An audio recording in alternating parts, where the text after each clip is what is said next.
জল নেই, কারো কুয়াতে জল নেই, সবার আমরা বইয়ের ভাষায় শুনেছি যে জলই হলো জীবন, কিন্তু আমাদের এখানে এখন উল্টে যাচ্ছে, জল ছাড়া মানে জীবন বাঁচবে কি করে জানি না।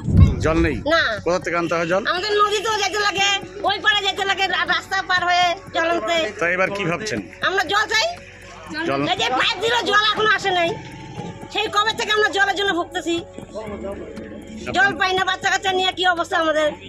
আমার পা কোমর ভাঙা, আমি হাত পা ভাঙা, আমি নদীতে নামতে পারি জল কি একদমই নেই আপনাদের? নাই, একদম নাই, জল পান না? না। তাই এবার কি জল ব্যবস্থা পাই, করেছেন? আমাদের জল দিতে হবে, ভোট দিব না, নাহলে ভোট নাই। প্রত্যেকবার নাটক শুরু হচ্ছে ভোটের আগে, জল না দিলে আমরা এবার ভোট বয়কট করবো। যেই পার্টি হোক না কেন, ভোট দিতে আসলে তাকে আমরা বলবো যে আমাদের জলের কোনো ব্যবস্থা না করলে আমরা কেউ ভোট দেব না। জলের আরেক নাম জীবন। পানীয় জল দূরস্থান, দৈনন্দিন জীবনে ব্যবহার্য জলটুকুও নেই। কিছু বাড়িতে কুয়ো আছে বটে, কিন্তু কুয়োর জল শুকিয়ে গিয়েছে। কুয়ো থেকে জল তোলার জন্য বালতি ফেললেই কাদা আর বালি উঠে আসছে। সেই নোংরা কাদা জল মোটেও ব্যবহারযোগ্য নয়। তাই ভরসা এলাকার জর্দা নদীর জল।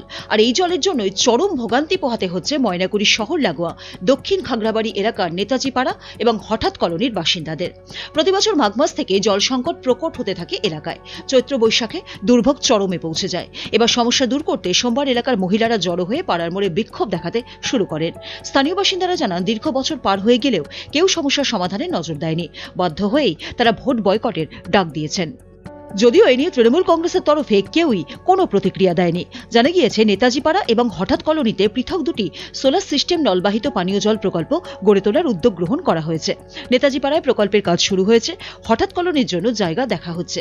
খাগড়াবাড়ি 1 নম্বর গ্রাম পঞ্চায়েত কর্তৃপক্ষের আশ্বাস, এই দুটি প্রকল্পের কাজ শেষ হলে 1000 পরিবার পানীয় জল পরিষেবার আওতায় আসবে।